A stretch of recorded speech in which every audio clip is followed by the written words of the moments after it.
Seja muito bem-vinda ao MamãeCast, o melhor podcast para mamães da internet. Eu sou a Carol Hessel, é um prazer ter você aqui. E hoje a gente quer entrevista com especialistas. E eu falei que ela ia voltar, ela voltou! Paty Corsi, obrigada, Paty, por estar aqui novamente.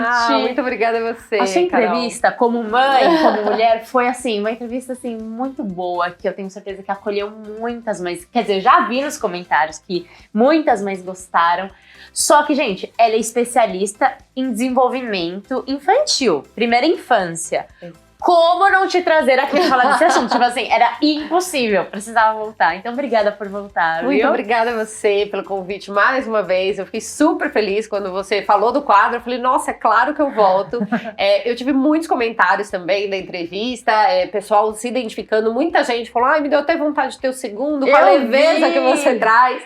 E eu falei, gente, é uma leveza, mas é a maneira como você encara. Então, assim, vai fundo, mas puxa essa leveza. Porque senão realmente você entra num roda-moinho aí de dificuldades, porque é difícil, né? Não dá pra gente esconder isso. Não. Então, é a maneira como a gente encara mesmo. E claro que tendo as ferramentas certas, as ferramentas adequadas, vai facilitar muito o dia a dia e a vida de cada um de nós. Com certeza. E aí, hoje a gente tá justamente aqui pra falar das ferramentas. Porque assim, gente, Bela, experiência própria. Bela só tem 1 ano e 3 meses. E a bichinha, Paty, ela faz cada uma que eu falo, meu Deus! Ela não vai pra escola, ela não tem contato. Assim, ela tem contato com as crianças do prédio, assim, mas eu falo, como ela aprendeu? Da onde ela aprendeu? É dela, é instintiva algumas coisas que ela faz. Aí eu falo, meu Deus, cadê a bula? Cadê o manual? Porque aí a gente vai, né? Eu vou no seu Instagram, a gente vai nas redes sociais tentar descobrir cursos online, você tem o seu programa online também que ajuda. E hoje você precisa dar algumas luzes aqui, algumas chaves pra gente, porque é muito desafiador. Criar, educar. Educar uma criança não é fácil. Eu brinco que não dá pra ser mais fácil do que fazer uma faculdade de medicina, né? A gente tá falando de um novo ser humano. Exato. E se a gente quer desenvolver inteligência emocional nessa criança, a gente passa muito pela nossa. E a gente não tem isso desenvolvido, né, Ká? A gente não foi educado emocionalmente, então pra gente é muito difícil conseguir passar uma educação respeitosa pros nossos filhos, uma educação de forma consciente pros nossos filhos, porque primeiro a gente precisa desenvolver isso na gente. Então como é que eu vou ensinar o meu filho a não gritar se eu sou a primeira a perder a paciência e gritar com ele? Exato. Como é que eu vou ensinar ele a não bater se eu sou a primeira a bater? Como é que eu vou ensinar ele a lidar com a raiva, com a frustração, se eu não sei lidar com a minha raiva e com a minha frustração? Existem várias birras que o adulto faz, e a gente vai falar disso, eu vou trazer exemplos aqui. Eu tenho certeza que todo mundo que está assistindo tem alguém, ou a própria pessoa se identifica com essas birras do adulto, e vai falar, caraca, meu... E como é que eu tô cobrando do meu filho que de 2 anos de idade, com um cérebro completamente imaturo, não faça. Então, a gente precisa começar a entender, se colocar mais no lugar da criança para poder educá-los de forma consciente e, enfim, formar um ser humano cada vez melhor, né? É o nosso papel aqui como sociedade, vamos colocar assim. Exato. E falando em idade, porque assim, eu percebo que a Bela, com 1 ano e 3 meses, ela já entende basicamente tudo, assim, é muito louco, porque você fala, o cérebro ainda não tá desenvolvido, explica um pouquinho sobre isso com a gente, a partir de quando o nosso cérebro, né, fica formado para ter essa capacidade cognitiva de entender, mas eu sinto que assim, o cérebro, eu sei, a neurociência explica, né, que o cérebro dela ainda não tá, o córtex pré-frontal, dei uma estudadinha já, maravilhosa, por cima disso. Eu sei que não tá, mas a bichinha entende tudo. Parece que assim, fez 1 ano, deu uma virada de chave. Eu falo tudo, ela entende. Ela obedece, é uma outra coisa. Ela não tem essa capacidade de entender e executar do jeito que a minha expectativa existe, sabe? Como é que idade, como que é isso? Então, existem várias fases de desenvolvimento do nosso cérebro. Já é sabido, né, pela neurociência, enfim, diversos estudos, que o cérebro ele acaba o desenvolvimento só aos 25 anos de idade. Não. Então ele termina de se tornar completamente... Você deve ter mães aqui mais novinhas que nem o seu cérebro, mãe, ainda nem se desenvolveu, relaxa aí. Exatamente. Né? Muitas vezes uma mãe de 19, 20 anos, nem ela tem o cérebro tão desenvolvido assim, finalizado esse desenvolvimento, para poder exigir isso de uma criança. Então é muito complexo mesmo, né? E aí o que acontece? O cérebro da criança, ele nasce completamente primitivo. de todos nós, né? De todo ser humano. Ele nasce completamente primitivo. Então, as funções básicas, elas estão ali. Então, é o choro, Por quê? Porque essa criança, ela precisa, de alguma forma, conseguir se comunicar. Sim. Que é através do choro. Sim. Então, nós, enquanto pais, somos esse primeiro contorno de vida dessa criança. Sim. Então, a mãe é a primeira casa dessa criança, e aí depois a gente, através do afeto, do apego, a gente vai contornando essa criança. E aí, o cérebro dela, ele vai se desenvolvendo e sendo cada vez mais amadurecendo. Tá. Porém, as emoções, elas começam a ser desenvolvidas, como, por exemplo, a empatia, o entendimento neurocognitivo. Eu não quero ser muito complexa nesse ponto, sim. mas perto dos 3, 4 anos. Quando a gente fala de uma criança de 1 ano de idade que virou a chave, o que acontece? Até 1 ano e pouco, essa criança, a maior missão de vida dela é aprender a andar. Tá. Então, até aquele momento, tudo que ela tem de aprendizado é voltado para a parte motora, de motricidade. Então, essa primeira fase do desenvolvimento, ela é completamente voltada para isso. E isso interfere em diversas formas, né? Só que daí, a partir do momento que essa criança, ela domina o caminhar, o andar, o correr, né? Que nesse primeiro momento é mó bonitinho ele sair correndo, todo desengonçado, é uma graça. Aí é quando começa a desenvolver um pouquinho dessa emoção. É o primeiro passo, por isso que nessa fase de 1 ano e pouquinho, depois que essa criança amadureceu esse andar, você começa a perceber essa virada de chave. Você fala assim, essa criança está diferente. Porque é esse primeiro salto para o início desse desenvolvimento emocional. Não tem nada desenvolvido, gente, não se iludam, não tá nada. Então, assim, entendam que é o primeiro passo de fato. Ele não é um passo longo, mas é uma criança que começa a entender um pouquinho melhor sobre as próprias emoções. Por isso que perto dos 2 anos, né, que... Terrible two, muita gente fala, e eu gosto muito de chamar dos adoráveis 2 anos. É uma fase tão complexa para essa criança e muito mais para os pais. Porque são os pais que não entendem o que está acontecendo no cérebro dessa criança e acabam exigindo muito mais do que ela pode. Por quê? Porque depois que ela anda, ela começa a ter uma percepção melhor do ambiente, ela começa a captar muito melhor as coisas que a gente fala. Então você já começa a exigir dessa criança uma maturidade que de fato ela não tem ainda. Ela não tem essa maturidade, mas a gente acha que ela tem. Porque ela tá entendendo. Então a gente pensa, se ela tá falando que eu tô escovando os dentes, a hora que eu falar, filha, vamos escovar os dentes, a gente espera que ela dê boquinha e vai deixar escovar. Exato. Só que a partir do momento que ela caminha e começa o desenvolvimento emocional, ela pensa assim, agora ninguém mais manda no meu corpo. Porque agora, se eu quiser ir até lá, eu consigo ir sozinha. Eu não preciso mais da minha mãe, não preciso mais do meu pai para me carregar até lá. Porque olha tudo isso que eu consigo construir sozinha. Então, aos 2 anos, eles começam essa parte desse desenvolvimento. Que é essa parte que é mais complexa, que é essa parte onde nada tá bom, onde eles se contrariam. Por quê? Montessori diz que a criança ela tem uma energia interna e que, cognitivamente, eles não conseguem obedecer o próprio corpo. Olha que louco isso. Então, muitas vezes, essa criança ela sente uma raiva, uma frustração, ela sente uma emoção tão forte dentro dela que ela não consegue não correr. É uma necessidade tão grande, é uma energia vital tão forte dentro dela que ela não consegue obedecer comandos simples. Sabe quando você fala pro seu filho, não corre, ele sai correndo? É isso. É essa energia dentro deles necessária para esse desenvolvimento deles. Então por isso que é tão difícil uma criança de 2 anos te escutar. Porque eles estão ali para experienciar tudo. Eles querem viver isso loucamente, como se fosse a última oportunidade de vida, de ver uma jarra de vidro. E não é, a gente sabe que não é, mas eles não têm essa percepção do tempo. Então, para eles, tudo precisa ser vivido intensamente no presente. E por isso que pra gente, enquanto adulto, é muito difícil. Porque a gente não vive no presente. A imensa maioria de nós está sempre pensando no futuro, está sempre preocupado com algo que passou. Então, eles puxam muito a gente para o presente. E aí, a gente entra nesse conflito de base, basicamente. Porque eles querem que você esteja no presente e você tá ali. Filho, estamos com pressa para ir não sei aonde, estamos com isso, estamos com aquilo. Ou no celular. Ou no celular, né? Que é a parentalidade distraída, que a gente fala. Que é, não tem problema, você tá aqui, ó, no celular.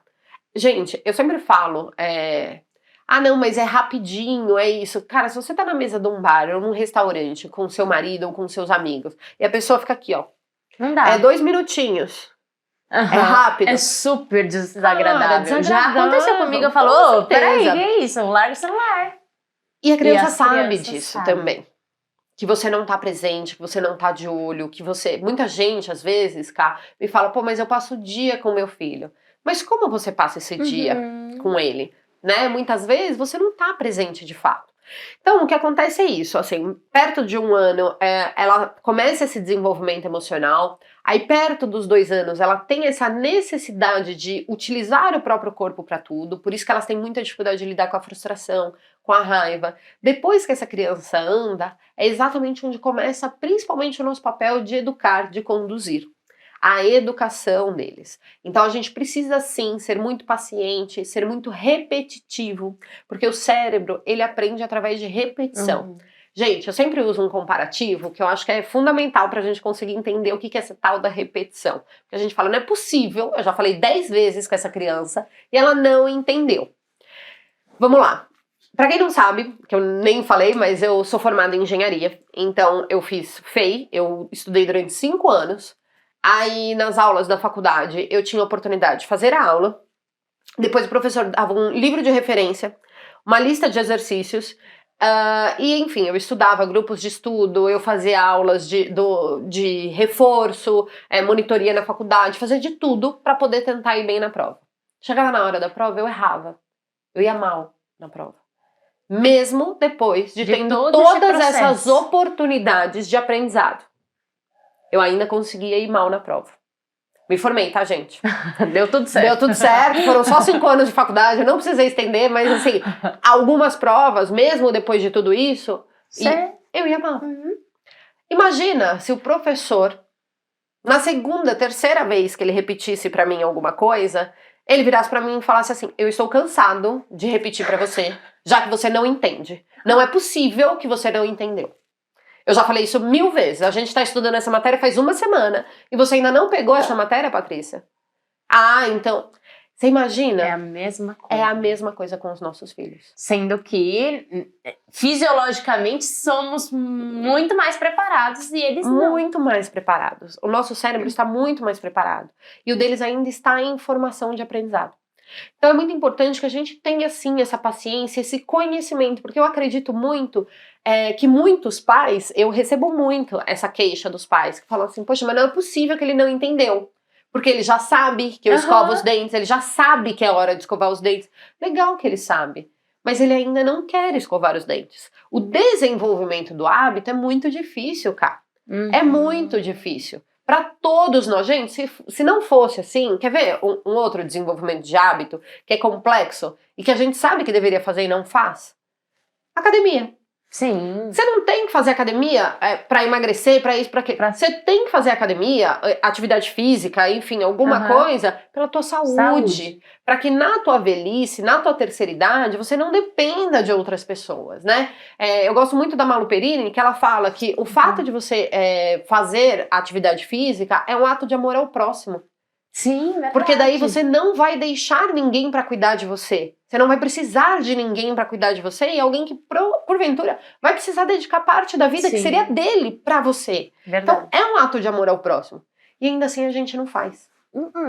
Quem nunca pagou 1 ano de academia e não foi? É muito difícil. Por que você precisa ali de um personal trainer? Porque ele é a tua vontade auxiliar.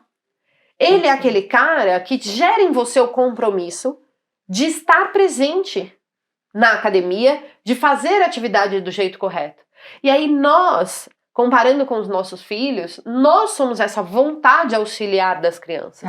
Então a gente precisa estar ali por eles. Assim como o personal trainer está ali por nós, mesmo que a gente saiba que precisa fazer atividade física, a gente sabe que precisa... O personal trainer está ali por nós. Então nós precisamos estar ali pelos nossos filhos. E esquecer essa história de que porque falou 1, 2, 3 vezes foi necessário. Se essa criança ainda não está cumprindo o papel, você falhou. Ela ainda precisa de mais. Ela ainda precisa de mais, é exatamente isso. Então ela ainda precisa de mais repetição. ou de uma forma melhor, mais adequada para aprender. Porque muitos pais falam, mas eu já falei 1000 vezes. De que jeito você falou? Você educou ou você brigou? Então, assim, quando você não educa, quando você castiga, quando você não orienta, e quando você briga, quando você impõe, aí você vai falar muito mais vezes. Eu falo que educar é difícil demais. Sem as ferramentas, deve ser muito mais difícil. Nossa, Paty, falando sobre isso, eu tenho uma percepção que, assim, as pessoas mais antigas, a geração da minha mãe, assim, das minhas tias, enfim, a geração anterior à minha, educou muito no instinto, né? Muito no que a minha avó falava, e aí dos antepassados, e aí era essa bola de neve. E eu sinto que a minha geração, eu vejo pelas minhas amigas, já começa nesse movimento um pouco maior de... A rede social, eu acho que ajudou muito nesse sentido de informar mais e as pessoas estarem um pouco mais presentes para, cara, educar não é algo tão instintivo assim, e eu preciso de ferramentas, e eu preciso entender a melhor forma de educar. Só que ao mesmo tempo isso gera um peso em nós como mães, como educadores, enfim, de caraca, mas é tanta coisa, será que eu vou dar conta de fazer o certo? Será que eu tô sendo muito permissiva? Eu fico muito nesse limiar de, cara, será que eu tô sendo gentil e tô fazendo uma educação positiva? Ou eu tô sendo permissiva e deixando essa menina fazer tudo? Ela vai ficar mal criada, mal educada e se jogar no chão a qualquer momento? Ou eu tô sendo autoritária? Eu fico assim, sabe? Numa corda bamba, num medo. Acho que eu fico até entrando nessa beira de perdida, medo, né? Assim. Caramba, como a gente lida com tudo isso? Deixa eu já te falar, sua filha vai se jogar no chão. Ela já se joga. Isso é falta de maturidade mesmo, assim, emocional. O cérebro deles não permite que eles não lidem com a raiva e com a frustração de outra forma. Então, assim, eles ainda estão aprendendo a lidar de outra forma. E quando você conduz para aprender de um caminho mais fácil, né, num caminho mais fácil, essa fase do se jogar no chão, ela diminui. Diminui o tempo. Diminui o tempo. Ao invés de se jogar no chão até os 7 anos de idade, até os 7 eu acho difícil, mas eu recebo várias queixas de mães de crianças de 4, 5 anos que ainda se jogam no chão. Então, não deveria. Essa é uma fase que ela dura normalmente até os 2 anos e meio, 3 anos. É claro que, gente, aqui não, estou generalizando, Exato. tá? Muito cuidado com isso. Mas, de maneira geral, é esperado esse comportamento de se jogar no chão entre os 2 até os 3 anos de idade. Ele já tem que ter passado. Se ele não passou, a gente precisa olhar com muito mais carinho. Agora, você tocou num ponto muito importante, que é essa questão do medo das mães, dos pais. E o meu marido tinha muito esse medo no começo, do tipo, será que a gente não tá criando uma criança que vai querer fazer de tudo? E é muito louco o quanto é difícil a gente quebrar isso na nossa cabeça, Cá, porque... Tá ficando mimada, mal educada, a gente escuta isso demais, né? É muito difícil a gente se blindar disso, porque é muito difícil a gente respeitar uma criança. Então, esse é o grande ponto, né? Quando você fala sobre respeitar uma criança, você tá falando de, às vezes, se colocar de lado. Como você faria por um amigo. Certamente, você respeita muito mais o seu amigo do que o seu próprio filho. E a gente não pensa sobre isso. Quando você dá voz a um amigo, ou quando você deixa de lado algo que você gostaria de fazer para beneficiar um amigo, você não pensa se você tá sendo uma amiga permissiva. Não. Você simplesmente vai lá e respeita o seu amigo. Respeita as vontades desse seu amigo. Então eu acho que falta um pouco dessa reflexão pra gente em relação aos nossos filhos, né? A gente acha que se a gente respeita a criança, a gente tá sendo permissivo com essa criança. Por quê? Porque a gente vem de uma educação extremamente autoritária, onde criança não tem voz, onde quem manda nessa casa sou eu. Aqui é do meu jeito, na tua casa você faz do jeito que você quiser. Mas Nossa, lá ouvi tanto essa frase, até hoje a gente ouve, entendeu? Então assim, se você quiser fazer diferente, a hora que você tiver tua casa, com teu dinheiro, você faz.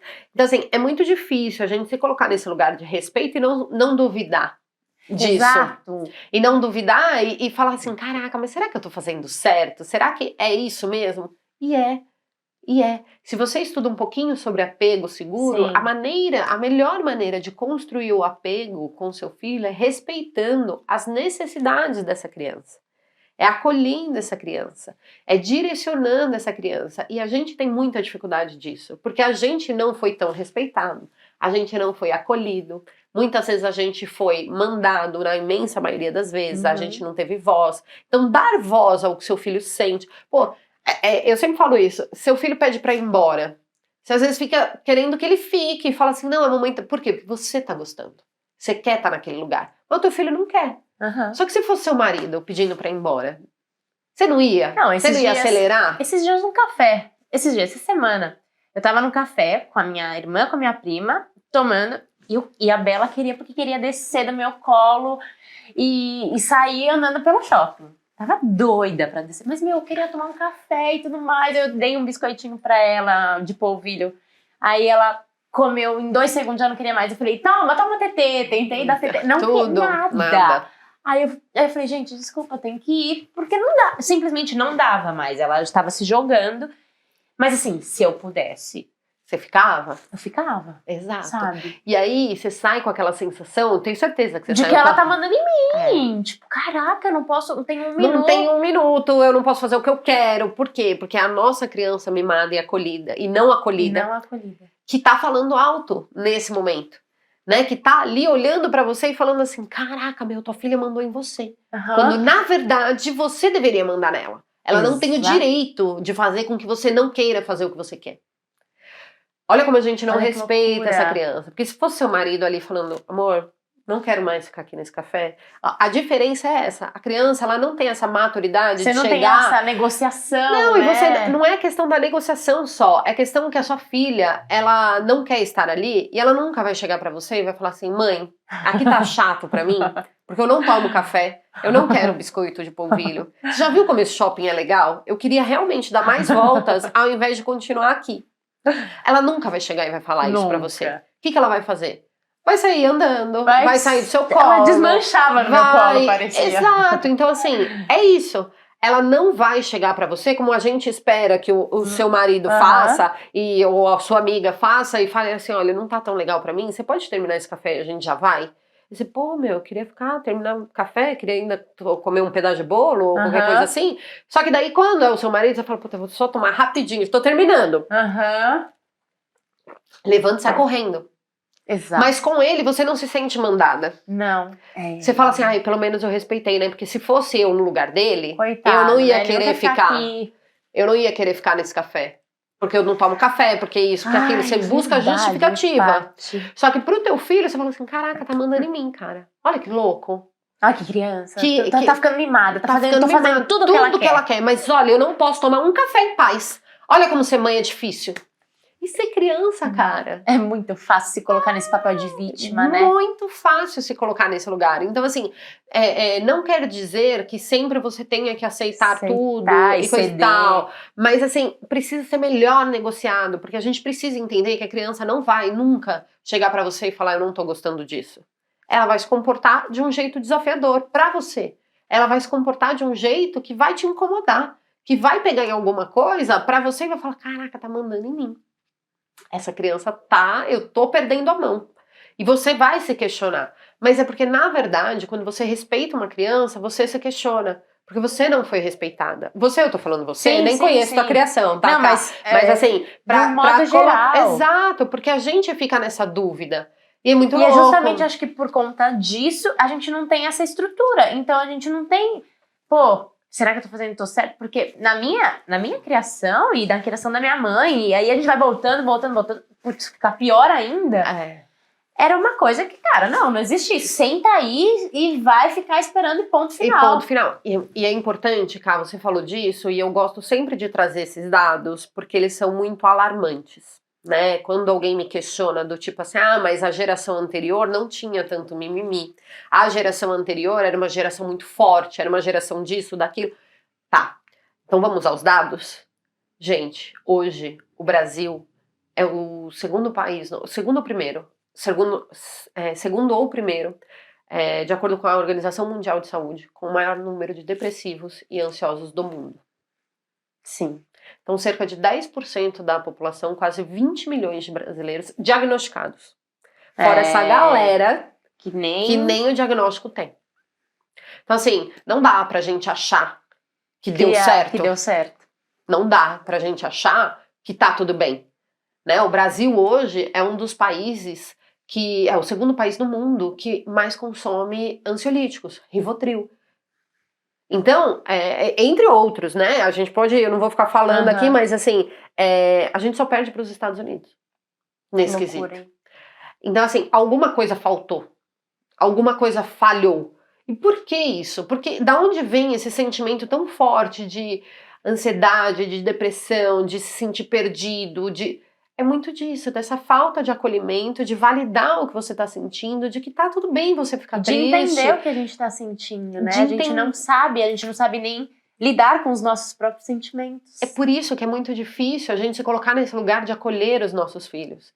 Você precisa ter uma autoconsciência muito grande, e isso não acontece da noite pro dia, e não acontece o tempo todo.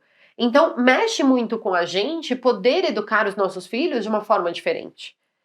Só que, quando você olha esses números, quando a gente vê essa violência instaurada, como se... Pô, se alguém vai e bate num velhinho, você vai lá e vai defender o velhinho. Se você vê alguém chutando um cachorro, você vai lá e vai defender esse cachorro. Aí se você vê alguém batendo numa criança, ou colocando ela de castigo, pegando forte pelo braço, gritando com essa criança para impor limite nessa criança, você fala assim, ele tá educando. Putz, esse tá certo. Você não defende essa criança. A gente normaliza a violência. E é muito louco, porque se tem uma criança se comportando como criança, uma criança de 1 ano e meio, 2 anos, se jogando no chão, gritando, querendo correr ou qualquer coisa assim, a sociedade, de maneira geral, pensa... Julga, né? Tá faltando limite. Tá sem limite. Essa mãe não sabe educar essa criança. Então é muito louco o quanto falta conhecimento sobre o que é o desenvolvimento infantil, de fato. Porque esses comportamentos são completamente normais e esperados para uma idade. É claro que aos 4 anos você não espera mais isso de uma criança. Mas antes disso, completamente normal e esperado. E muitas vezes as crianças, elas estão ali só sendo crianças. E elas são muito julgadas. Então é muito difícil para nós, enquanto mães, sairmos desse lugar de permissividade, desse lugar de autoritarismo, para poder educar, de fato. Só que então a gente tem que estar muito segura. Porque senão você cai nesse lugar de gritar com o teu filho, de puxar essas ferramentas, saber o que você está fazendo, eu acho essencial. Porque senão fica raso. E aí a gente não sabe. Aí na insegurança, ou a gente vai apelar pro... Tá bom, toma aqui, olha meu celular e fica quietinha. Que é outro problema. Que a gente problema pode entrar também, falar que disso. É um ponto que eu percebo que para muitas famílias me parece às vezes até necessário, é muito louco. Muito. E isso a gente, acho que tem várias linhas ali. Eu já ouvi de um pai que falou, não, mas meu filho nasceu viciado em celular. Eu aqui, ó. Na barriga, né? Você ficava assim pra ele. Então, falei, mas é muito louco, porque realmente vicia. Vicia. E a gente vai calando as crianças com o celular, porque, né, ela fica ali inerte, ela fica ali bonitinha, ela não se movimenta, ela tá ali absorta por aquilo. A gente vai calando ela do 1 ano até os 7, e aí com 12, com 14, você quer que ela abra diálogo.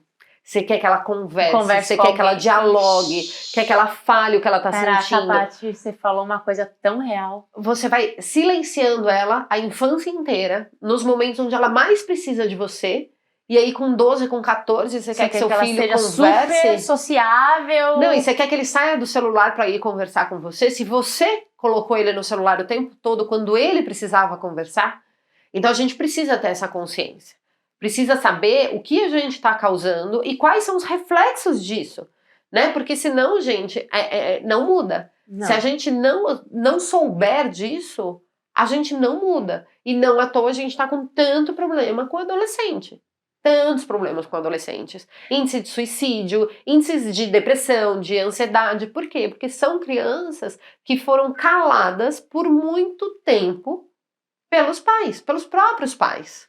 Porque eu acho que antes, hoje em dia se fala muito sobre os malefícios das telas. No começo, era uma coisa boa. Sabia. É uma coisa educativa, ela tá aprendendo a falar inglês, ela tá aprendendo, olha as coisas inteligente, sozinha, olha que autodidata. Só que, cara, hoje em dia se fala muito desses prejuízos, né? Porque a geração que começou já tá maior, já tá vendo que, opa, não foi tão bom, foi tão bom assim. Faltou contato, faltou interação, faltou apego, faltou segurança. E aí entra num mundo de comparação irreal. Você olha pra vida do outro, porque assim, no Instagram tá todo mundo em Dubai, tá todo mundo o tempo todo viajando, menos você. Na parte de sexualização das crianças, que aí entra uma parte ali que você vê uns TikTok de umas crianças dançando, sensualizando de um jeito que você fala, Você sabia que o mínimo de idade pro TikTok são 13 anos? 13 anos? É o mínimo. São 2 grandes problemas. 13 é muito jovem e tem inúmeras contas de crianças com menos de 13 anos. O que é pior ainda. Cara, é surreal. É surreal. É surreal o quanto banalizou e entra num submundo, assim. Submundo de comercialização de coisas, assim, é muito difícil. É muito difícil, é muito forte e você entra num mundo muito perigoso. E que você é muito não fácil sabe, perder o controle, né? Muito fácil, porque assim, são vídeos curtos, você colocou o teu filho pra assistir uma coisa, daqui a pouco ele tá em outro lugar, que você não faz ideia do que ele viu no meio do caminho. E aí quando você pega já tá, tipo, tarde demais, sabe? Então, o assunto de telas é um assunto extremamente polêmico, mas muito, muito, muito importante. A gente precisa vigiar o que os nossos filhos assistem. Total. Precisa estar de olho na quantidade de horas. O vício é muito rápido, muito fácil. Essa criança troca um parquinho pra ficar em frente à televisão. É perigoso. E pros pais... É confortável. É confortável. Porque você tá na tua correria, você tem que fazer todas as coisas. E às vezes assim, eu digo por experiência própria. Só que eu comecei a ficar preocupada. Porque assim, eventualmente eu ligo, o único desenho que a Bela assiste é a Patrulha Canina. E ela adora, ela já aprendeu a fazer au da Patrulha Canina. Aí, antes, só se o controle tivesse aparente, ela pedia pra ligar a TV, se ela visse o controle. Agora, ela não precisa mais ver o controle. Ela já sabe. Pega a minha mão e aponta, fica au e... É fofo, mas assim, você fala, caraca! E ela vê, umas 3 vezes na semana que eu ligo e deixo 5 minutos, é um tempo de um episódio mais ou menos, e pronto. Só que eu falei, cara, pra eu tomar um café da manhã, tranquila, pra fazer alguma coisa eu quero uma paz. Isso que eu tenho ajuda, tenho apoio, então é mais fácil eu controlar o uso das telas. Só que eu já fiquei assustada, porque eu falei, caramba, ela já está querendo, ela já tá sentindo essa necessidade, ela já vê uma TV e ela já tem essa necessidade, essa demanda. Caraca, é assustador. Muito rápido. Quanto menores eles são, mais rápido o cérebro deles precisa dessa sensação de dopamina. Enfim, a gente entra numa parte de neurociências que eu adoro, mas que acaba ficando complexa. Mas é uma sensação que as telas trazem muito de gratificação. Ela fica feliz, ela começa a sorrir quando eu ligo o desenho. Exatamente, é uma gratificação que os desenhos, as telas trazem e que ela é necessária para o nosso desenvolvimento. Só que com as telas você encurta esse processo de chegar na dopamina, que é um hormônio que libera e tudo mais. Então, você acelera esse processo e isso vicia muito rápido para uma criança. Sim, eu tô tentando simplificar no mais básico do mais básico, para que todo mundo possa entender. Mas isso é extremamente prejudicial. Porque daí ela encurta esse caminho e aí ela perde a vontade dos desafios, assim, de conseguir fazer uma coisa mais pra realizar, pra chegar nessa dopamina. Porque se ela liga a TV, ela já tem essa mesma sensação. Rapidinho. Rápido. E aí fica nessa. Por isso, que, sei lá, ela pintar um desenho e concluir o desenho e achar bonito, do que conseguir subir em algum lugar, do que, sabe assim? Por isso que jogos de videogame, eles são extremamente viciantes. Por isso que tantos adolescentes viram madrugadas, adultos viram noites jogando. Porque eles realmente viciam. Essa sensação de bem-estar que os hormônios, quando você tá ali jogando e tem essas pequenas conquistas, Com Ele já pouco esforço, com você pouquíssimo esforço, você já tem essas consegue. conquistas. Então você acaba trocando E aí a várias vida real outras fica, os coisas. esforços da vida real ficam muito grandes, muito difíceis. Não, e então, ficam sem graça, porque sem graça. quando você tem uma conquista na vida real, é muito mais difícil você acionar essa dopamina. Você precisa ter uma grande conquista. Tá. E você já encurtou demais esse caminho no teu cérebro. Quando você já assistiu muito a televisão, quando você fica muito no celular. Nós adultos, quando você fica ali scrollando o Instagram, o que você tá fazendo de útil? Nada. Mas é uma sensação de um tempo meu. Eu preciso desse tempo. Não é isso? Você fala assim, ai meu, eu não consigo nem ver o Instagram. E você vai lá ver a média de horas, você ficou tipo 3 horas no negócio e não produziu nada. Entendeu? E aí você ainda tá brava porque não conseguiu ver, sei lá o que você queria.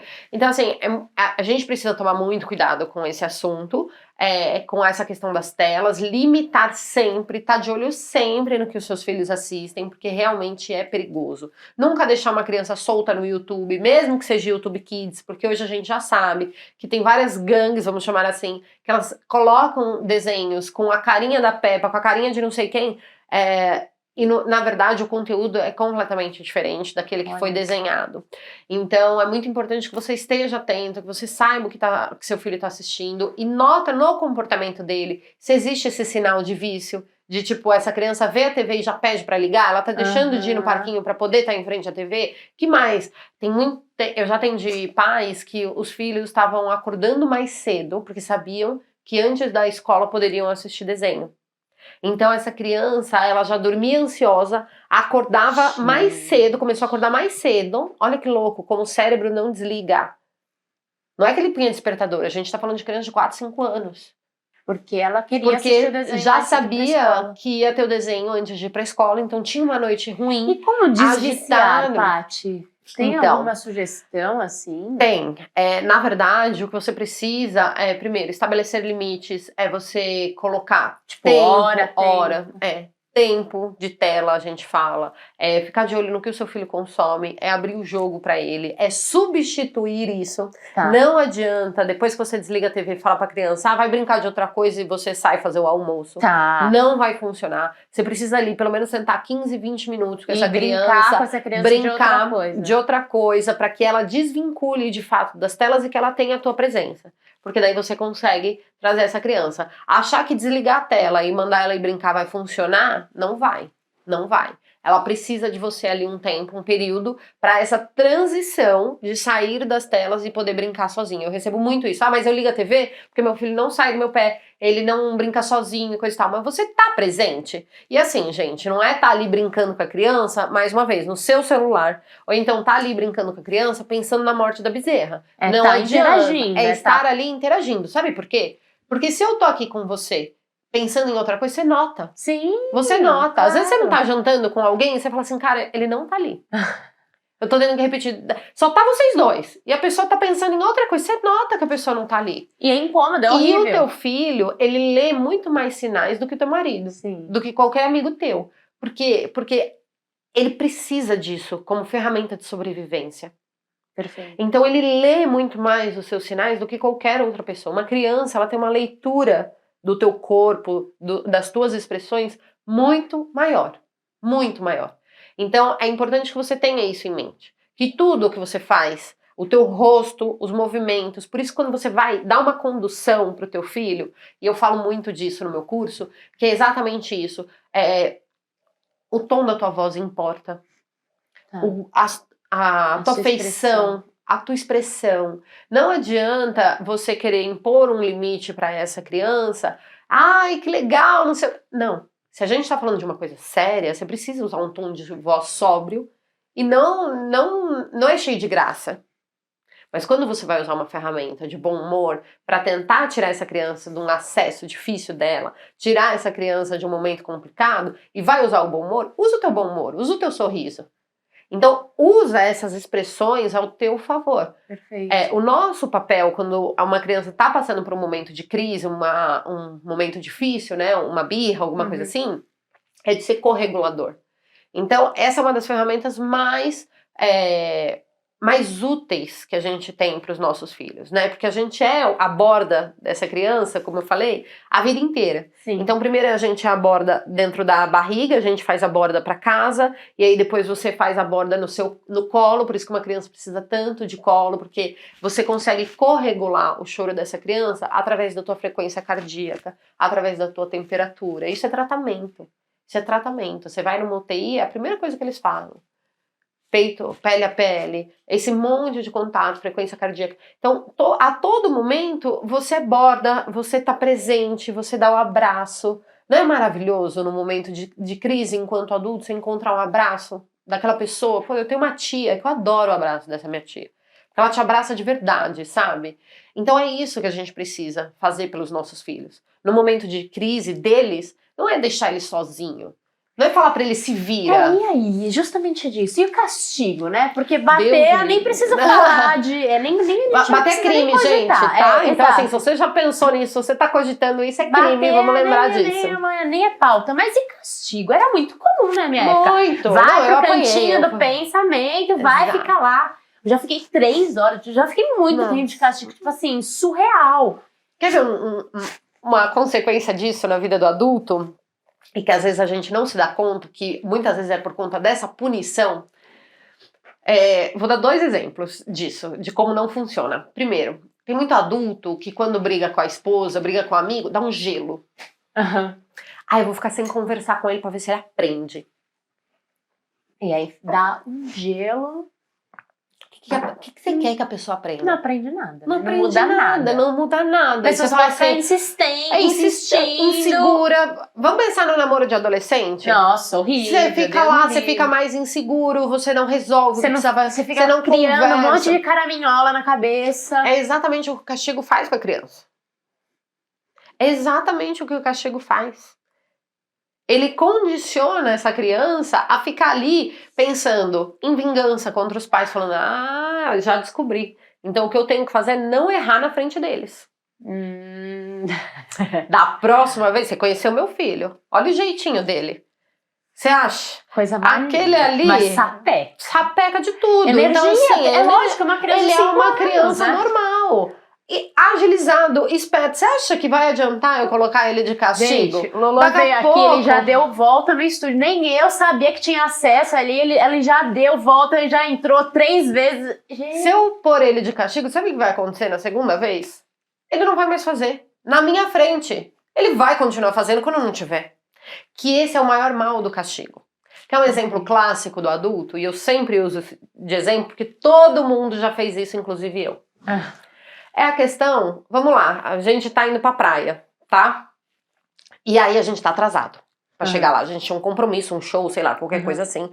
E aí, nessa ida pra praia, a gente faz o quê? A gente vai falar assim, eu tô atrasado, é 120 pra descer pra praia? Então eu vou ligar o Waze aqui Ver onde tem radar. pra eu ver onde tem radar. Aí o Waze vai me avisando, se tiver polícia, se tiver não sei o que lá, ele vai me avisando. Então assim, quando não tem radar, o que eu ninguém faço? tá vendo. O que eu faço quando não tem radar? Eu vou a 170. Aí eu vou rapidão. Chuta o balde. Aí o Waze te avisa que tá perto do radar, você reduz. E aí você passa a 120. Quando a gente... Por quê? Porque o radar é o castigo, né, gente? Então na tua frente, na frente do radar, essa criança, ela vai se comportar bem. Porque você, como mãe, é o radar. Senão você vai pôr de castigo, ele não vai Senão você vai pôr de castigo. Então, assim, não precisa, né? Agora, quando eu passar do radar, eu vou causar. Olha só. Isso a gente faz enquanto adulto. Como é que você espera ensinar o seu filho diferente? Exato. E assim, o governo devia mudar, né, isso, de alguma forma, mudar as nossas aulinhas lá do CFC lá, ou qualquer coisa assim. Existem alguns testes usando bonificação e tá dado muito certo, do tipo assim, se você não tiver multa, por exemplo, para renovação de alguns seguros, se você não tem multa nenhuma, você ganha 10% de desconto, não sei o quê. Tem dado muito mais certo do que ficar tomando multa, perdendo CNH e tudo mais. Por quê? Porque essa questão da bonificação, todo mundo quer um crédito. Todo mundo quer um bônus. E aí muitas pessoas ainda insistem no castigo. Então o que acontece? Quando você castiga o seu filho, primeiro que você não está educando. Você está colocando medo nessa criança. Medo a quem? A você. E você está condicionando não a situação ou ao aprendizado daquilo, para que ela não repita ou para que ela faça melhor. Você está condicionando a tua presença. Se eu não tenho alguém ali que vá me castigar, que vá saber que eu errei, alguém para me fiscalizar ali, para me fiscalizar, para brigar comigo, eu posso fazer o que eu quiser. Então você não está educando o seu filho para o mais importante, que é saber fazer o que é certo quando você não tá. Sim. Porque na tua frente, galera, é muito fácil educar um filho que tá 24 horas do teu lado. E não digo pelo cansaço, por nada disso, mas porque essa criança está sendo vigiada. Você precisa educar o teu filho para ele saber o que é certo quando você não tiver. Perfeito. E isso o castigo não ensina. Não. Então, cantinho do pensamento. Não teremos cantinho do pensamento, disso, não adianta, porque traz essa vingança, traz esse sentimento ruim de inadequação. Pense em como você se sentia quando você ficava de castigo. Você falava assim, minha mãe não me entende, ela não sabe, eu não tive voz, eu não posso conversar, não tem diálogo. Da próxima vez eu não faço na frente dela, porque eu ainda vou fazer, ou então da próxima vez eu faço pior. E a partir de que idade o diálogo começa a funcionar para a criança? Olha, funcionar, eu conheço adultos de 40 anos que o diálogo não funciona. Bom, então assim, na teoria, uma criança ela começa a entender melhor as coisas que você fala depois que ela começa a andar. Tá. É claro que quanto mais nova a criança, mais simples tem que ser os comandos. Tá. Mais básico, mais tirar ela daquela questão do que ela quer mexer na jarra de vidro de todo jeito, ela tá obcecada pelo vidro. Não adianta você falar pra ela assim, não mexe, não mexe, não mexe. Não, você precisa ofertar pra ela algo mais interessante do que a jarra de vidro. Então, na visão dela, o que pode ser mais interessante do que a jarra de vidro? Bate os dois negocinhos de madeira ali e aí vê se ela se distrai com aquilo. Então, assim, a gente precisa... Tira a garrafa de vidro do alcance de preferência. De preferência. Né? Se você acha que ela pode voltar e quebrar, tira isso, não custa nada. Não tem problema. Porque eu fico pensando assim, se eu tirar, ela nunca vai aprender. Ela vai aprender. O problema é que com 1 ano e meio ela não tem capacidade cognitiva de aprender. E esse é uma das questões. Porque a gente quer dar soco na ponta de faca, sabe? Tipo, você não tem que ir. Quando na verdade, cara, vamos evitar o estresse, vamos tirar isso daqui da frente, que é muito mais fácil. Porque uma criança de 1 ano e meio, ela não tem capacidade de não ir lá. Porque a criança, cá, ela não aprende olhando. Ela aprende tocando, ela aprende... Você postou nos stories esse dia, experienciando, né? Ela precisa experienciar o mundo. Então, se você falar pra ela assim, filho, se você derrubar esse copo, vai cair a água no chão e vai molhar. Primeira coisa que ele vai querer fazer é ver essa água caindo no chão e molhando tudo. E, cara, é tão ruim isso? É claro que não uma criança de 1 ano e meio, de vidro e tal. Mas se você der um copo de plástico pra ela e ela eventualmente derrubar esse copo... Poxa, olha que experiência que ela teve. Pega um pano, ajuda ela, fala, filha, olha, a gente derruba, a gente limpa. Quer a ajuda da mamãe para limpar? E sempre se coloca em tudo que é função da criança, coloca você como ajudante. Tá. Você precisa da minha ajuda para guardar os brinquedos? Olha, a mamãe vai começar a guardar aqui para te ajudar. Não ela te ajuda. Olha, isso aí eu já tava fazendo. Opa, já comecei a fazer cagada aí, ó. Eu falava, vem ajudar a mamãe a guardar. Não, a mamãe vai te ajudar. Filha, a mamãe pode te ajudar agora a guardar os brinquedos. Vamos lá? E começa guardando. Mas se coloca sempre como ajudante dela e não o contrário. Não ao contrário. Porque os brinquedos são dela e não seu. Porque senão, porque hoje em dia o Lorenzo, eu vou guardar as coisas com ele, ou então eu falo assim, filho, vai guardar os brinquedos. Ele, você também brincou, mãe, você também precisa ajudar a guardar. Olha, que esperto. Aí eu falo, é verdade, filha, a mamãe vai lá te ajudar. Vou lá te ajudar. E vou lá guardar os brinquedos. Então, assim, é muito importante que a gente saiba, porque são pequenos detalhes que a gente condiciona os nossos filhos de uma maneira que a gente desconhece. Então, por isso que é muito importante, eu sempre falo, né, que é preciso estudar para educar, porque é nisso que eu acredito. Se a gente não tem as ferramentas adequadas, não tem como a gente ficar acertando. Não, senão vira uma tentativa e erro. E aí vai ser tentativa e erro, cobaia ao seu filho? Pô, não tem outra cobaia depois. Quer dizer, você pode ter outros filhos, mas se não aprender, ou se não souber o resultado que vai colher, porque, gente, planta na primeira infância e colhe na adolescência, na vida adulta. O que eu tava falando de birra do adulto. Quer ver uma birra clássica do adulto? Tem essa, né, do adulto que, não, vou dar um gelo porque... Vou dar um gelo, birra. Fica... 3 horas, eu já tive ex-marido de amiga minha, ficou 5 dias morando sob o mesmo teto. Sem conversar? Sem conversar. Sendo secão, pra dar uma lição na pessoa. Mas acontece mesmo. Acontece demais. É claro que acontece, gente. Outra birra do adulto, abre o farol, você tá lá distraído no celular, ou pensando na morte da bezerra, qualquer coisa. Aí abriu o farol, tem um apressado lá atrás, que já meteu a mão na buzina. O que você faz ali, adulto? Fica mais devagar aí. Eu vou devagar. Eu vou devagar, porque esse cara não tem o direito de buzinar pra mim.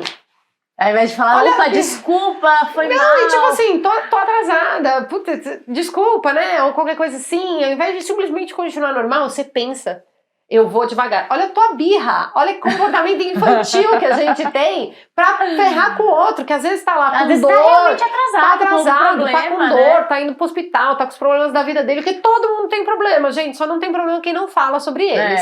O resto da galera tem problema. Então, assim, a gente tem esse tipo de comportamento. Outro tipo de comportamento da birra do adulto é esse do trânsito, é esse do ficar sem falar. Outra coisa, você tá bravo com alguém e você começa batendo em tudo e não sei o que, bate porta, fecha a gaveta com força e fala assim. E aí você tem o direito, você tem esse direito, né? Porque você é o adulto. Agora, se o teu filho fica batendo o pé, se joga no chão, grita ou qualquer coisa assim. Tá fazendo birra, Fred? Eu mexi aqui, ferrei tudo. Foi. Então, se o teu filho faz isso, você já acha um comportamento absurdo e que ele não tem esse direito de ficar frustrado e não saber lidar com a frustração dele. Então, é importante que a gente olhe pra gente. Outra coisa, quem já trabalhou em escritórios, qualquer escritório, quando alguém tem birrinha com alguém, fala assim, vou atrasar, não vou entregar, vou demorar. Só pra ferrar com o outro. Aquela picuinha de escritório, tem vários jeitos de ter picuinha. Que é o quê? Comportamentos, não vou nem falar infantis, porque hoje eu já não concordo com isso, mas assim, são comportamentos não esperados para um adulto. Perfeito. Mas que o adulto tem. Então assim, a gente precisa saber adequar a nossa linguagem à criança, né? Então quando você fala assim, a partir de que idade? Com maior maturidade, eu diria que a partir dos 4 anos. Tá? Antes disso, é muito, muito, muito mais complexo a educação. É mais conduzir a criança. Muito mais condução do que essa parte da troca, do diálogo. A partir dos 4 anos, você pode fazer um combinado e perguntar pro filho. Se não cumprir o combinado, o que vai acontecer? O que pode acontecer? Ele tem, mas ele já tem ideia da consequência, tipo, de... Se você faz isso, a consequência é essa. Exatamente. A partir de uns 4 anos, a criança ela já tá mais madura pra entender isso. Mais madura. Antes disso, ele até vai acertar algumas coisas. Você até consegue dialogar sobre isso de algumas formas. Mas é basicamente tentativa e erro. Ali, a partir dos 4 anos, mais ou menos, ele já vai ter uma maturidade neurológica para realmente, de fato, compreender isso. Então não dá pra gente exigir de uma criança de 2 anos que você falou 1, 2 vezes pra não subir na escada e ela não vai subir. Que vai cair e ela vai entender, eu vou cair então. Tanto é que eu acho muito melhor que ao invés de você falar assim, não suba porque cai, é você ensinar o jeito seguro de subir e ensinar o jeito seguro de descer. Tá, perfeito. Pra tudo, pra tudo. Então começa a se questionar sobre essa questão do tudo é não. Eu sempre falo isso. Exato, essa questão do não. Porque, pô, às vezes cansa, né? Tipo, ficar falando não. Eu falo, gente, essa criança só vai falar não, né, na vida. Coitada dela, né? Eu vi nesses dias que você postou nos seus stories que se você ficar podando muito a criança, falando não pode isso, não pode aquilo, não pode isso, ela começa a se frustrar e ter um sentimento de raiva, um gatilho muito menor. Exato. Porque ela não pode nada nunca. Imagina você... Tudo que você tem de ideia, tudo que você quer fazer, você nunca pode. É o lance do café. Se toda vez que você sentar pra tomar café, teu filho te chamar, você uma hora vai explodir. E assim, cada vez vai ficando mais curto, né, o teu pavio. E aí as birras vão ficando, as birras, né, os irritações, vai ficando cada vez mais explosivo em um curto espaço de tempo. Então cada não que você fala pro teu filho, você tá diminuindo o paviozinho dele. Ao invés da gente usar com sabedoria a nossa inteligência, a nossa autoridade para conduzir essa criança. E substituir. Substituir ou ensinar a fazer de um jeito seguro. Perfeito. Será que ele não pode mexer nessa jarra? Pode. Comigo do Comigo lado, do lado, ajudando. Olha, filho, eu vou te ensinar a fazer de um jeito, não tem problema nenhum você mexer. Eu não esqueço a vez que o Lorenzo, aquele batom vermelho da MAC, eu esqueci o nome daquele, mas é aquele que uma época todo mundo tinha e eu tinha também. Não sei eu tava com aquele batom passando e o Lorenzo pegou. Meu coração veio na boca. Nossa, vermelho ainda. Vermelhaço, um batom que eu adoro. Ah, olha, filho, que legal. Sabe o que é isso? Isso é um batom. Batom é de adulto. Esse é da mamãe. Ah, mãe, que legal e tal. Aí ele abriu. Aí eu falei, a mamãe vai te mostrar como mexe, mas esse você só pode mexer quando tá com a mamãe. Quando você quiser ver, você sempre pede pra mamãe. Não tem problema nenhum. Eu vou deixar você ver todas as vezes. Mas a mamãe sempre tem que estar junto. Porque esse mancha, esse quebra, se ele cai no chão, a mamãe fica sem. Então não tem problema nenhum você mexer, desde que eu esteja junto. Porque no fundo é isso. Se naquele momento, aí eu ensinei ele a abrir, entende. 100%, ele tinha 2 anos. Tá. 100%. Naquele momento, por quê? Porque eu matei toda a curiosidade dele. Perfeito. Ele abriu, ele girou, e meu coração na boca, né, gente? Nossa. Porque a gente fica nervosa, e assim, tremendo. Eu falei, meu Deus do céu, isso não pode cair, ele não pode fechar sem ter, né? Mas você faz isso, porque daí você ensina com segurança. Você passa pra ele, você mata toda a curiosidade dele, naquele momento. Então você ensinou ele a abrir, ensinou ele a fechar, tampou. Filho, viu? Quer ver mais um pouco? Porque às vezes você vai ter que deixar ver 300 vezes. Vai ter que deixar... Cara, não, eu te garanto. Acabou ali a curiosidade, não tem porquê ele querer ficar mexendo no teu batom sem a tua presença. Perfeito. Porque você deu o caminho pra ele. O problema tá em não mexe aí, isso é da mamãe, não pode, não pega, não isso, não aquilo, não. Ah, então tá bom, mãe. A hora que você virar as costas, eu vou pegar. Exato. É o clássico do que acontece. Então a gente precisa, é isso que eu falo dessa questão do não. Será que não pode mesmo? Pode, filho, olha, essa jarra é de vidro, o vidro quebra. Então assim, sempre que você quiser mexer nessa jarra, é só chamar a mamãe. Até você crescer. Quando você crescer e já for maior, você vai poder mexer sozinho. Perfeito. Então conduz o aprendizado dessa criança, deixa ela experienciar. Aquilo que é perigoso, ou aquilo como um batom, que você não quer que ele estrague, não manche, não sei o quê, conduz de um jeito mais próximo. Perfeito. Filho, olha, você pode mexer desde que a mamãe esteja do lado. Mexer sem a mamãe pode estragar. Aí você fica sem mexer e eu fico sem o batom. Então aí não vai poder. E pronto. Se você matou a curiosidade dessa criança, ela não tem por que mexer se você não tá. Perfeito. Muito bom. Paty, e falando agora sobre irmãos. Vai chegar um novo bebê aí. Nossa. A Lara vai estar com 1 ano e... 2 meses. 1 ano e 2 meses. Ela não vai estar entendendo. Não. Vai mais ou menos, Ela vai estar igual a Bela. Bela. Bela, se eu tivesse um bebê novo aqui, tá certo que ela ia ter visto o processo de gestação e tudo mais. Mas assim, não dá pra entender. Basicamente nada. Com o Lolô, a Larinha, ele já era maior, acho que rolou uma conversa.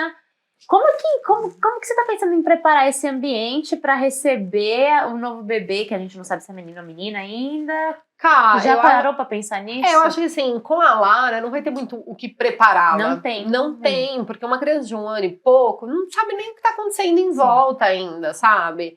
Mas a questão de amamentação, eu fico pensando também. Eu pretendo, né, manter a amamentação em tandem. Então, assim, vou amamentar as 2 crianças. Então vai ser a Lara e o próximo, se tudo der certo, é o que eu desejo, é o que eu quero. E porque eu amamentei o Lolô até os 2 anos e pretendo também amamentar a Lara até os 2 anos, ou enfim, o tempo que precisar aí, né? E ir reduzindo aos poucos e fazer de uma maneira muito tranquila, como foi o desmame do Lolô. Foi muito tranquilo. E com a Lara eu desejo que seja da mesma maneira. A chegada desse bebê, eu acho que vai potencializar os vínculos, né? Principalmente entre eles e entre eu e o Lolô, eu acho. Porque o Lolô, ele tem sido muito parceiro. Eu acho que a gente tem que desmistificar essa questão dos ciúmes. Sim. A visão da chegada de um irmão, ela é muito complexa para uma criança, né? Sim. E quando a gente fica sempre perguntando, e até fica de dica para quem vê uma grávida e pergunta do irmão mais velho, mas não tá com ciúmes? Como é que ele reagiu e tal? Essa é uma a primeira coisa que as pessoas falam. Porque essa é uma visão de mundo do adulto, né? É óbvio que uma família precisa se adaptar à chegada de um novo ser humano, né? E vai rolar uma readequação desses papéis. E o Lorenzo, ele não sabia o que era não ter exclusividade para tudo na vida, né? Porque a pequena vida dele, até os 4 anos e pouco, foi de exclusividade. Então não tinha por que ele não se preocupar com isso. E quando chega uma criança, os demais começam a entender o que é a vida. Porque você não é exclusivo, você não é o centro do mundo, você não é tão importante assim. E quando chega um irmão, isso cai como uma luva nesse conceito todo. Então, a gente, por que é tão desgastante para os pais? Porque a gente vai tentando encontrar esse novo equilíbrio e tentando voltar ao que era, e nunca vai ser o que era. Então, quando a gente entende isso, a gente readequa esses papéis e tenta dar o nosso melhor todos os dias. É isso, a gente vai terminar o dia parecendo um limão espremido, né? E que não deu limonada nenhuma. Então, assim, é muito difícil, é extremamente cansativo, desafiador, mas eu acredito que muito gratificante. Muito. Então, com a Lara... Para crianças menores, então, não precisa preparação. ficar... Não. Eu acho... tentando, o que eu sabe, acho explicar. que eu fiz de uma forma muito... que fiz com o Lolo e pretendo fazer com a chegada dessa outra criança em relação ao Lorenzo e a Lara não me limitar a ficar dentro de casa. Para que a rotina dessas crianças não seja tão impactada. Então hoje eu já tenho uma rotina de hoje muito você sai pro parque de tudo manhã mais. com eles. Exato. Então assim, você pretende continuar saindo mesmo com um bebezinho menor. Exato. Principalmente para lugares abertos, né? Nunca ir para lugares fechados. E é louco o quanto você sai com um bebê e o quanto ele se sente bem. A rotina dentro de casa fica muito mais leve. É óbvio que, sair com 3 de casa e tudo que demanda e tudo mais, você precisa de uma rede de apoio. Então, busca ajuda, tenta organizar isso de alguma forma para que isso se torne mais leve para você. Não consigo sair com esse bebê porque fiz cesárea, porque tô com dor, porque o bebê não para... Busca ajuda, pede pra alguém levar o seu filho pra sair. Outros filhos. E assim que possível, o que eu sempre fiz com a Lara ela dormia, eu largava tudo, não priorizava arrumar a casa, não priorizava fazer nada disso, e eu não tava com ajuda logo que ela nasceu, nada, ia lá e brincava com o Lulu. Era naquele momento da soneca dela em que eu conseguia estar presente. A arrumação da casa, eu fazia o que dava, quando dava, no final de semana quando eu tinha mais do Pedro, para poder estar presente e passar por essa readequação familiar de uma maneira mais sutil. Perfeito. Não que não tenha sido impactante, não que não tenha tido momentos muito desafiadores. O Lorenzo, ele implicava com tomar banho, coisa que ele nunca fez. Hoje ele voltou a tomar banho tranquilo, sozinho. Isso, Paty, de verdade, de ter uma uma regressão da criança. Eu não gosto de chamar de regressão, nomes, né? Mas o que acontece é o seguinte, o teu filho, tanto faz a idade dele. Tanto faz a idade dele. Ele não, mais uma vez, né, eu usei esse exemplo já hoje mais cedo aqui e vou usar ele de novo. O teu filho, ele não vai chegar pra você e vai falar assim, mãe, eu tô morrendo de ciúmes, tô morrendo de inveja, eu tô com raiva dessa criança que tomou você de grudada com você. Ela tá tomando completamente o meu espaço, esse espaço que era meu. Eu tô com inveja dela, que agora tem o teu colo o tempo todo e eu não tenho mais esse colo. Mãe, antes você tomava banho comigo e agora você não toma mais esse banho comigo. Você me dava atenção e olhava nos meus olhos com muito mais frequência. E agora você não faz mais isso. Então, teu filho de 2, 3, 4, 5 anos, ele não vai ter essa habilidade emocional de te falar tudo isso. Mas ele vai viver tudo isso. E a maneira como ele vai demonstrar isso é não colaborando, é não fazendo as coisas que ele sempre fez. É podendo, de alguma forma, fazer com que você olhe integralmente para ele. Porque para uma criança, qualquer tipo de atenção é importante. Seja ela vinda de um momento ruim, que ela tenha feito, ou de uma forma boa que ela tenha feito. Então, assim, se ele tá conseguindo a tua atenção, para ele tá tudo bem. Perfeito. Então, a gente precisa, assim, encontrar então, a forma de lidar com essa tentativa de dar atenção é dando atenção. É dando atenção. E, A hora que você e aí tá o conseguir. grande desafio dessa equação, porque é muito difícil. É muito difícil, é muito desgastante, é muito Se tiver cansativo. maiorzinho, dá pra dialogar, dá pra tentar Mas explicar? Ou dá, não? mas não dá pra esperar que ele Que entenda. ele vai entender e falar, Porque a beleza, tua presença mamãe, não vai entendi. ser substituída pelas tuas palavras. Perfeito. É uma questão de presença. De presença no máximo possível. E eu sempre falo que assim, o que tem que ficar em segundo plano são as coisas da casa. Tá. Que é o que pra nós, mulheres, acaba pegando muito, né? Você não conseguir pôr a roupa pra bater, não conseguir fazer as coisas. Então assim, tenta não, de alguma maneira, e saiba que assim, os 3, 4 meses que você vai viver isso, eles não são nada diante de toda a vida que você tem pela frente. Então assim, não arrumar a Vai casa, passar, né? exato. Não arrumar a casa, não ter a roupa passada, a louça lavada no momento em que você gostaria, tá tudo bem. Porque o teu filho precisa mais de você do que a louça.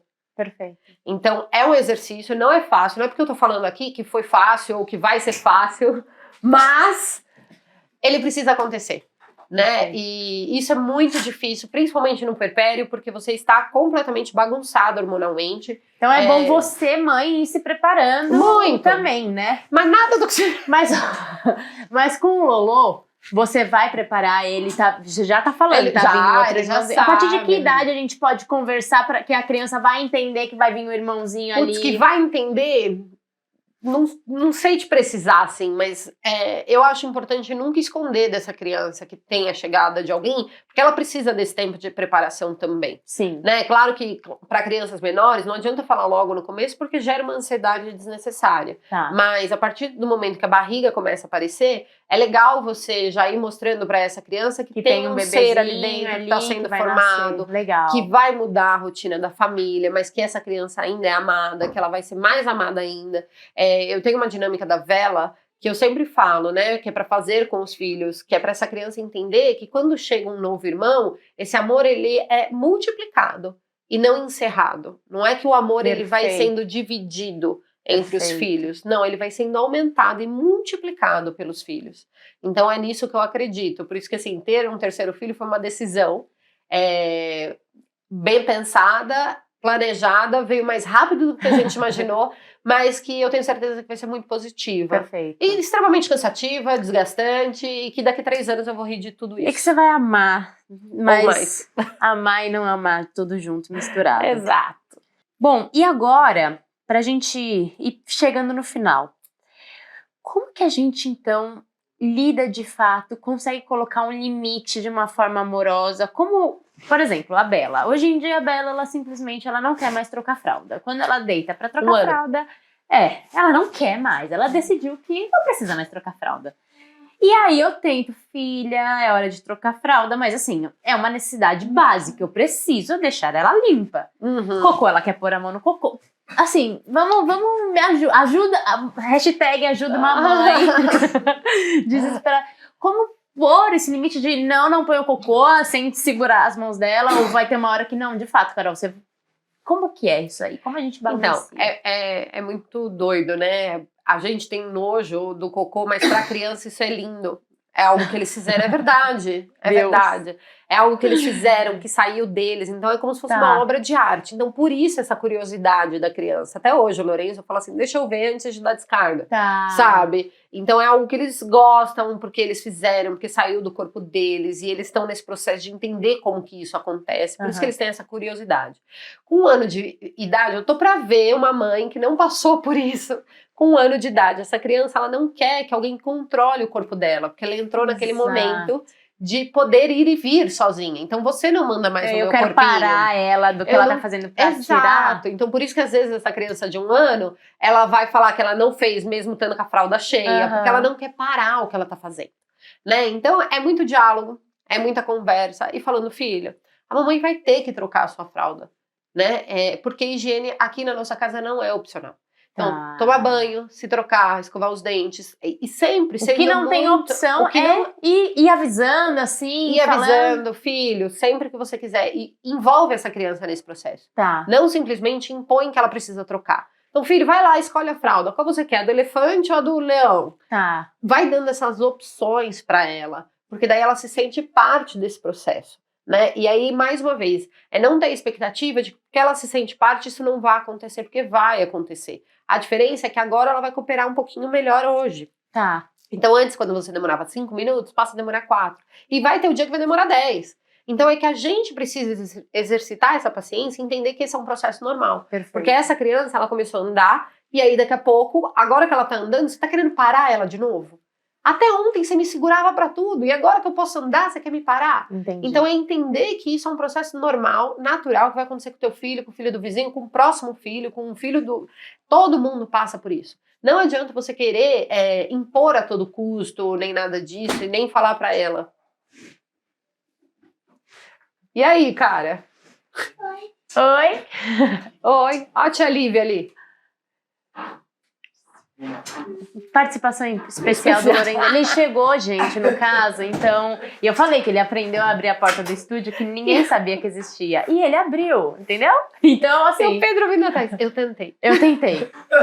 Então, é simplesmente ir comunicando, e avisando, e entendendo que vai... E sempre falando, filho, olha, a gente vai trocar fralda. Qual das duas você quer escolher? Pra ele interagir. Quanto com o mais processo. você envolve essa criança no processo, mais ela se sente Mesma parte. coisa, ela escovando os dentes. Mesma coisa. Dá uma escova pra ele junto e... Oferece 2 cores de escova, oferece pasta de dente diferente. Vamos escovar o dente em outro banheiro, em outro lugar. Tá. Hoje você quer escovar onde? Vamos escovar em cima da pia, embaixo da pia, em cima da privada, embaixo da privada, no banho, fora do banho. É verdade, porque quanto mais você usa dessas opções, mais a criança se sente pertencente. Até pode uma dar hora que vira dela. hábito, que era o que você falou lá Exatamente, dá vontade atrás, de auxiliar. e aí ela vai cooperar. É assim que Exato. surge a cooperação. Você cria esse hábito, mas para criar esse hábito, a tua criança, ela precisa da tua vontade de auxiliar. Você é a vontade de auxiliar dela, até essa formação desse hábito. E isso são anos fazendo. Então hoje é para troca da fralda, mais para frente vai ser para entrar no banho, depois para sair do banho, porque essas fases elas existem. Né? A criança que não entra no banho, depois a criança que não quer sair do banho. A mesma criança. Por quê? Porque criança precisa de permanência. Por isso que eles querem tantas vezes as mesmas histórias. Se lê 10 vezes o mesmo livro, porque eles precisam desse processo de repetição para o aprendizado. É assim que a gente vê depois no futuro, igual o Lulu dobrando as roupinhas bonitinhas. Exatamente. A Fátima é uma santa, ela sabe muito bem o que fazer. Você repetiu 300 vezes para ele aprender e ter interesse. Entender que, por exemplo, a roupa é responsabilidade dele. Ele tirou o pijama dele, não sou eu que tenho que dobrar e guardar. Por isso que, filho, você quer a minha ajuda? Por isso que é muito importante que a gente se coloque nesse lugar, entendeu? Porque daí, senão ele fala assim, não, mãe, é você. Não, filho, não sou eu. O pijama é seu. Se você quiser, a mamãe te ajuda. Eu dobro a calça enquanto você dobra a blusa.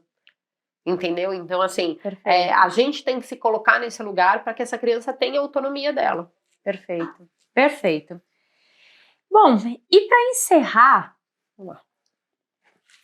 para aquelas mães que estão perdidinhas da Silva, me coloco muitas vezes nesse mundo, porque tem vezes que a gente fala, agora eu sei o que fazer. Raramente, mas às vezes você fala, eu vou tentar isso. Mas tem horas que a gente simplesmente fala, eu não sei nem por...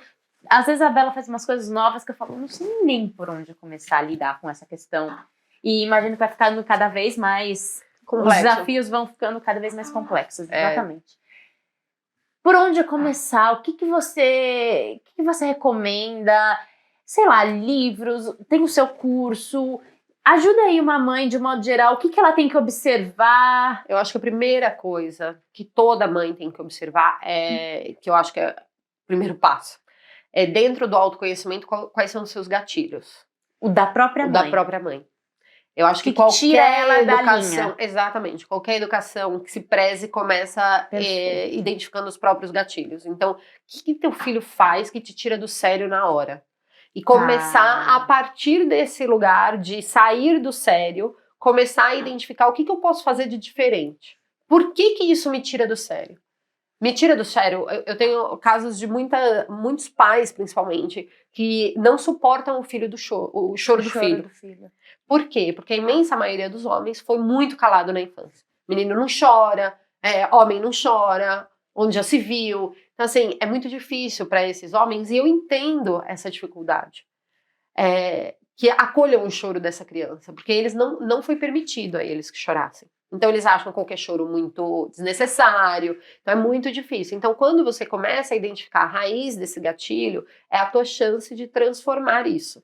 Então o primeiro passo que eu acho é essa questão de autoconhecimento, principalmente dos próprios gatilhos. Porque daí você sai desse lugar, que eu vejo muitas mães, de gritar, de ficar muito nervosa, de perder a paciência muito rápido. E aí você tem a chance de buscar as ferramentas adequadas. Porque senão você vai ter um monte de ferramenta, é igual, eu sempre falo muito da questão da rotina, do ritmo e tal.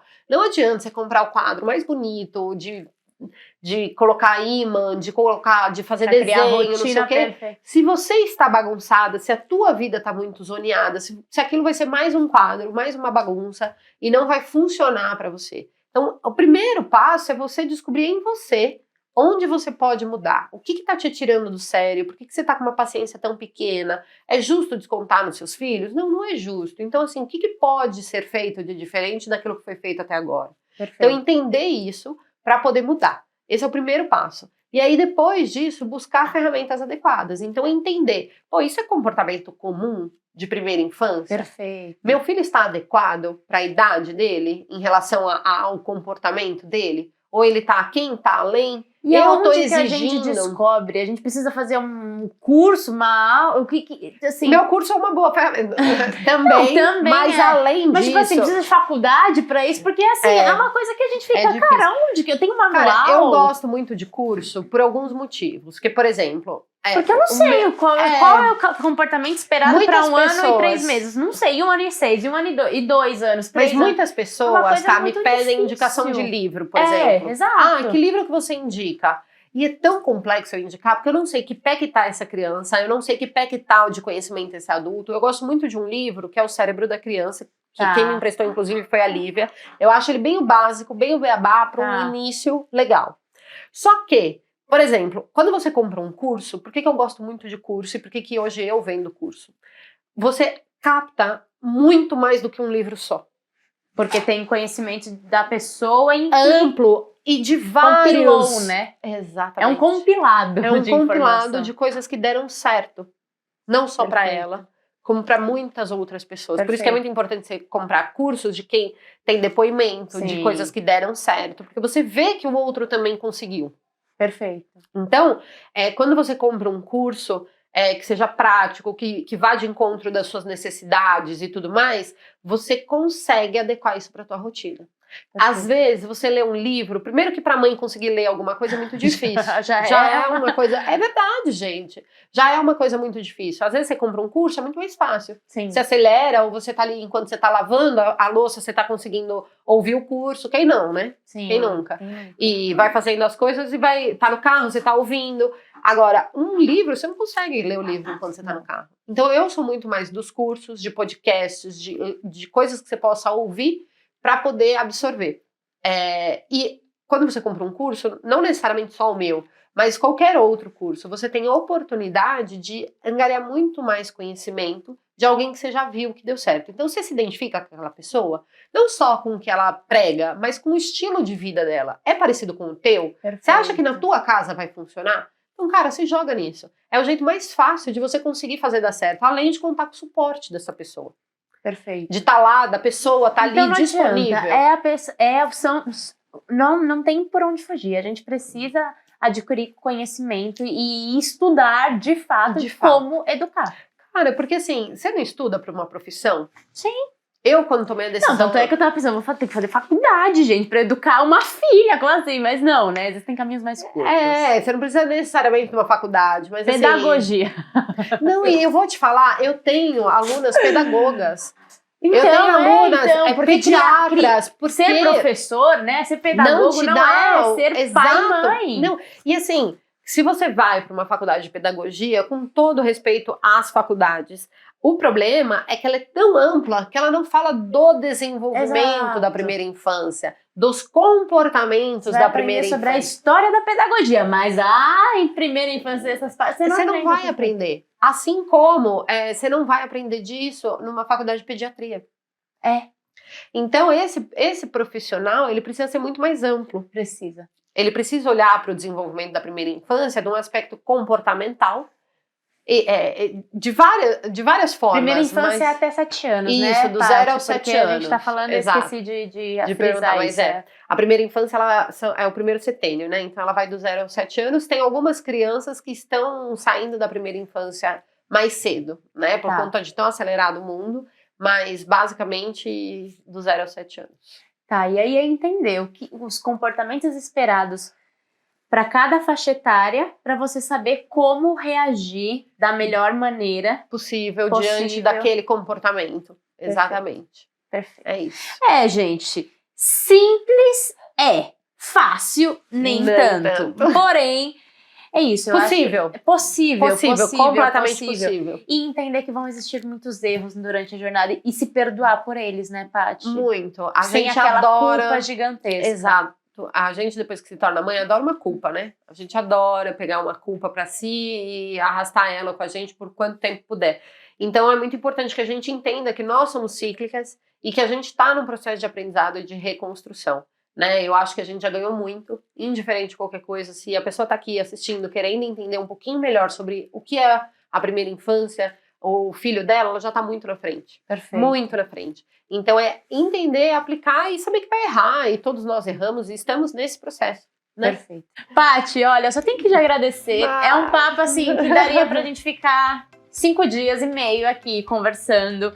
Infinitas. Tenho certeza que muitas pessoas vão... Deixa aqui nos comentários se tem dúvidas. A Paty vai respondendo assim que ela conseguir também, porque ela agora é mãe de 3. Porque já mais a cachorra, mais uma cachorra que dá muito trabalho. Mas foi uma delícia nosso bate-papo. Muito obrigada. Muito obrigada por ter vindo, viu? Mais uma vez. Te encontro em breve. Você está sempre convidada aqui. Nossas portas sempre estarão abertas. Muito obrigada, Cá, mais uma vez. Convite maravilhoso. Adorei estar aqui. A gente deu muita risada. Foi muito bacana. E eu espero, assim, de verdade, que se esse papo ajudar alguma mãe, algum pai, com certeza transformar a vida de alguma criança, pra mim já valeu demais. Com certeza. Obrigada, viu, Muito obrigada. E obrigada a você que nos assistiu. Compartilha, comenta esse vídeo, curte. Bora disseminar esse conhecimento com outras mães, com outras futuras mães, porque esse é o nosso objetivo. Bora mudar a nossa vida, a nossa maternidade, tornar tudo mais leve. É isso, gente. Beijo, luz pra vocês. Tchau, tchau. Tchau, tchau.